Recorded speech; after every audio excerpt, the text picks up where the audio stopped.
is a war seemingly without end. 20 years of blood and sweat spilled in Afghanistan's deserts has claimed tens of thousands of lives, cost hundreds of billions of dollars, and achieved few of its aims. The country's government is held together by a fragile power-sharing deal. It is one of the least democratic and most violent places on earth, and half of its territory is either in Taliban hands or being contested by the Islamists. Now, NATO leaders are meeting for talks this week are thought to be mulling withdrawal after President Trump pledged to have all U.S. troops out. While Biden may yet reverse that promise, if he pushes ahead then it is unlikely that NATO forces will stay much longer. Their withdrawal would bring an end to one of the longest conflicts of modern times. But it will also be the beginning of the end of democracy in the country, the long-running campaign's main objective, as the Taliban reclaim total control. So, after 2 decades of war, was it all worth it?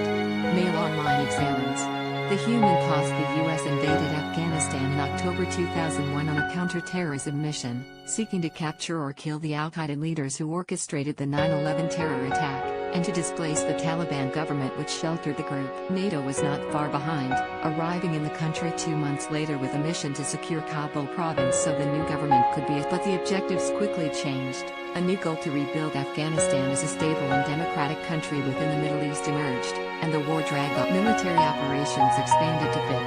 In 2003, NATO's mission extended across the entire country and troops became more involved in day-to-day fighting alongside regular. At its height, in 2011, the NATO force numbered roughly 130,000 men drawn from 50 countries, before declining rapidly from 2013 as U.S. forces. In 2014, primary responsibility for security was handed over to the Afghan government, and today, there are around 10,000 troops from 36 countries stationed there in support and training. Over that time, some 3,500 coalition troops had died fighting, the vast majority, around 2,400, were. The UK lost some 450 soldiers, the second highest total, who were largely killed in Helmand and Kandahar provinces when they took over combat operations from the Americans. On the Afghan side, it is thought that more than 110,000 have been killed, including at least 31,000 civilians who were largely hit by airstrikes. At least 30,000 coalition troops have also been wounded in the fighting, the vast majority American, while tens of thousands of Afghans have also been wounded. The financial cost. NATO costs are hard to estimate because its troops are drawn from dozens of countries which control spending individually through many separate. However,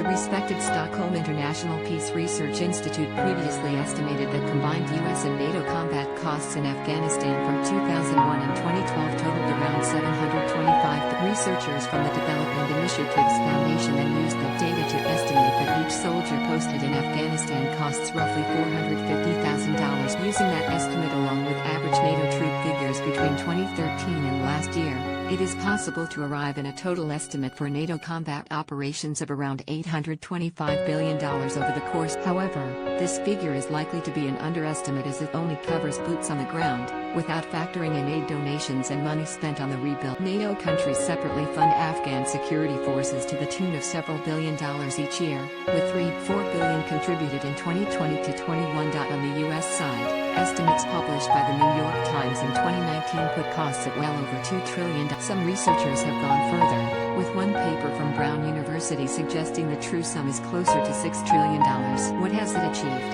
Osama bin Laden, the architect of the 9/11 bombings, is dead, while most of his co-conspirators are either locked in Guantanamo Bay or have also been. The Taliban are no longer in control of Afghanistan, which has held 5 sets of elections since 2004, the last being the 2019 presidential raid that resulted in a disputed ally that narrowly handed victory to Ashraf Ghani over his rival Abdullah, who set up a parallel government. The pair eventually reached a power-sharing deal in May 2020 that saw Ghani remain leader but granted Abdullah control of key ministries and put him in charge of negotiating. However, it is still ranked as one of the least democratic places on earth according to The Economist's 2020 ranking, coming 139th of 167 countries, alongside the likes of Cuba and Venezuela. It is also riven with violence, with the Taliban waging a determined counterinsurgency as U.S. forces have drawn down attacks by Taliban forces on civilians. Afghan security forces and the armed forces had resolute support.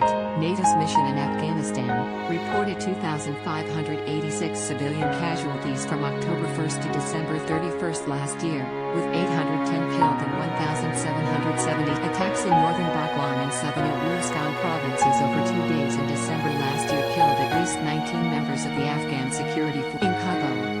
suicide bomb struck a vehicle, wounding 2, and a lawyer was shot in a targeted killing. Meanwhile, Taliban forces either control or are contesting more than half of Afghanistan's territory, according to the Long War Journal. A proposal published by President Biden's own advisors warned recently that it would take as little as 18 months for the group to regain control of the country if the U.S. withdraws in May.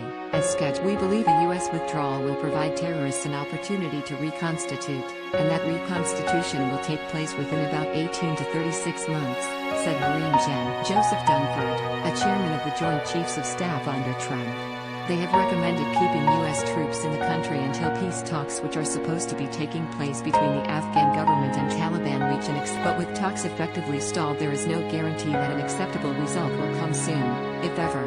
While others warn keeping American soldiers in the country past the deadline may make them the target of attacks. At least 30,000 Afghans have been wounded in the fighting, though the talks come as President Joe Biden wrangles with whether to keep Trump's promise to withdraw all U.S. troops by May this year, a move that would likely lead NATO to. Biden's advisors have urged him to push that deadline back, saying the Taliban would be in full control of the country within 3 years if the U.S. depart. Share this article.